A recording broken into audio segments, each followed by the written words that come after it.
Morning YouTube, it's 9:15 on Saturday the 13th of November, and this is another one of those to the future videos, which means that I'm not talking to you now, I'm talking to somebody in the future. I'm talking to myself in the future, and I'm talking to my children and my grandchildren, and I'm talking to anybody who's got a DNA molecule, whether they're human or non-human or plant or animal. And anything who hasn't got a DNA molecule. I'm talking to some vaporous life form on some planet orbiting Aldebaran or something like that, whatever. I don't know what I'm talking to. Anyhow, if you're listening to this in a week's time, Fred, because I usually talk to myself, don't I? I talk to myself. However expansive that concept of a self might be, that's who I'm talking to. So you are me in this video. If you're watching this, you are me for the purposes of this. Whatever that means. Yeah, so if you're watching this in a week's time, I'm not quite sure what will have happened, because my daughter got in touch with me last week, which will be 10 days ago if you're watching this in a week's time, initially through Friends Reunited, which is our only kind of point of contact, which I was really pleased by, and I responded to that immediately and sent my email and Facebook information, all that kind of stuff. And now I've got an email in my inbox from her which I haven't responded to yet, because I'm trying to couch it perfect. I want it to be perfect, you know. I don't know what that possibly means, but it won't be perfect. It'll be flawed and crap, but I'll do the best I can. Because I've been thinking a lot about her recently. If you ever watch this, by the way, do you ever watch these? Maybe you'll watch this in the future. If you're an old lady sitting on, I don't know, in Moonbase Alpha, watching the old tapes from the olden days on the old media, I think about you a lot, and I thought about you a lot back in 2010, and particularly this week back in 2010 actually, because I was reminded of you know, that time when you were a kid. I wasn't with you then. You were living in Cornwall, funnily enough, not too far away from where I'm living now, and this was obviously years ago if you're watching this in 70 years time, and you're over 100 now. Well, you'll live to over 100, because everybody will then, won't they? You're all over 100, aren't you, watching this? Or you centenarians watching this, just before you go out snowboarding, or whatever you do now. And yeah, here I am in 2010, but I'm thinking about 25, 30 years ago when you were living in Cornwall, and it was not long after your mother and I separated, and you were living near Camelford, and there was a pollution incident at the waterworks in Camelford, and a whole bunch of aluminium, I think it was aluminium sulphate or maybe aluminium phosphate, was dumped into the wrong tank and got into the drinking water supply. And I know this because you told me, well, I knew about it anyway, but you told me about this when we met about 10 years ago, back in around 2000, about I don't know, whatever that is, 80 years ago from where you are now. You told me about that, and you said you've been affected by it, and it turned your hair green, you said. If you got any photographs of your hair green when you were a little girl, I'd love to see those. But obviously that's not my concern. I'm concerned now, or I was concerned back in November 2010, because it's been some bits in the newspapers recently about, you know, some health issues that the people who were affected by that pollution incident. And it's starting to show up in one or two people, and I've been worried about that in case it's showing up in yourself. I'm guessing if you're watching this in 70 years time, just prior to going snowboarding, it kind of affected you that much. But yeah, no, I hope that's the case. I hope that's the case. Anyhow, what else? Yeah, I suppose connected to that really, I've been thinking a lot about memories and about how we... Because, God, whoever's watching this, you lot watching this in 10, 20, 30, 50 years' time, or not watching this, or just watching a few seconds of this, in a great collage of other images all slammed together from this epoch. You know, if you're watching this, you must be drowning in this historical data. You must be drowning with the weight of your families digitally rendered all around you. You know, you can't get rid of us, can you? I bet you wish you could. Big electronic pulse, wipe us all out perhaps if it gets too much for you. But I've been thinking about that because I was talking last week in this I won't bore you with the details, but I did a gallery exhibition, and I was talking about my granddad, or I was talking about media really, and I was talking about my granddad as part of that. And I was saying then, I'll just repeat now, that I've got exactly one picture of my granddad, my mum's dad, because he died when I was about 2 or 3, something like that. And so I don't remember him personally, even though I'm supposed to have met him. But I've just got one photograph of him with his wife, my grandma, and my mum and my uncle, Luke. Everyone's dead in that picture apart from my mum. And of course they're all dead by now. They've been dead a long time, when you're watching this in 100 years' time or 1,000 years' time. But as I say, there's one picture of all I've got of my granddad, you know what I mean? If I tore up that one picture, every physical record I have of him would disappear. But you don't tear me up that easily. I'm a bit ubiquitous. Those of us in 2010, in the era of YouTube and Blip and iTunes, we're ubiquitous. We're digitally colonising the world. We probably are one of those moments either where the dead outnumber the living. I'll just show you this dog. Look, do you see this dog in the background? My dog has been quite well behaved. Quite. Come here, guy. Come on, pup. Oops, I'm going to just catch that lead. Oh, there we go. Look, come on. These dogs are all dead as well now, of course, by the time you're watching this. Come on, guy. Come here. Good boy.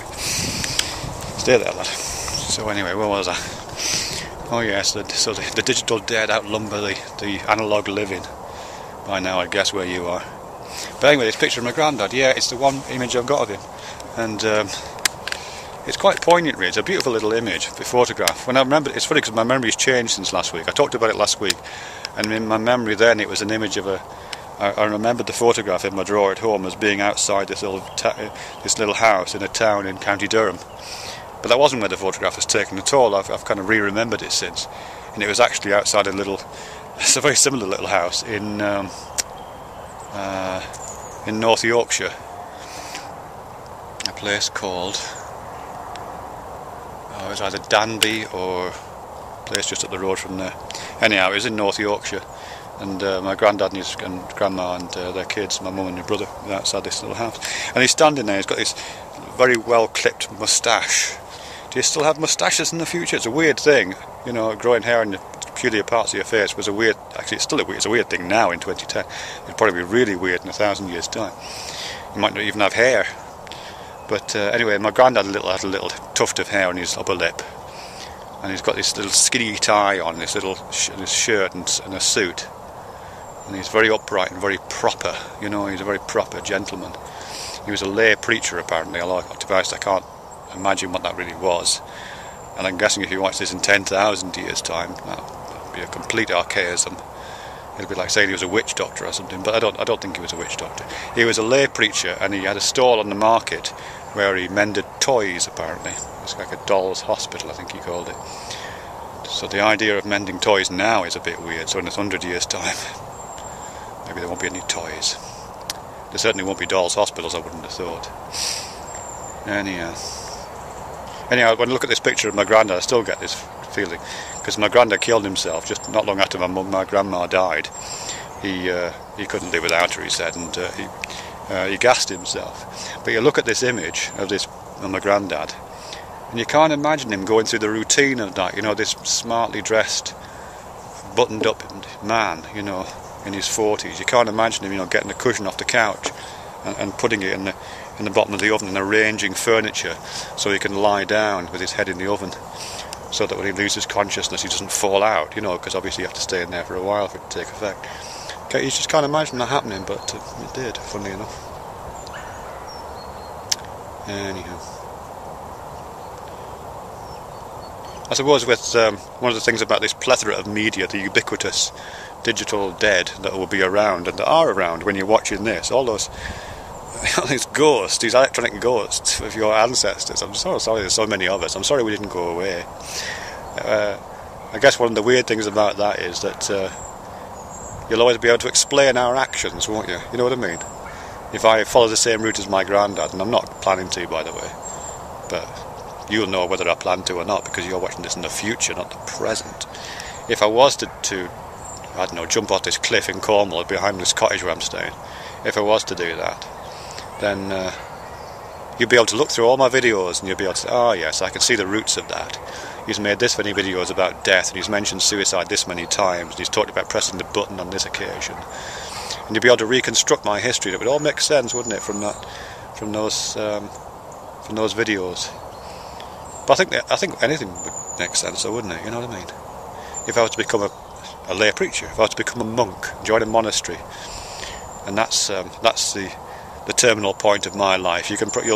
You'll have probably reconstructed that history by now and looked at my old videos and representations of me, saying something vaguely religious, and that'll become the grand narrative of my existence at that point, won't it?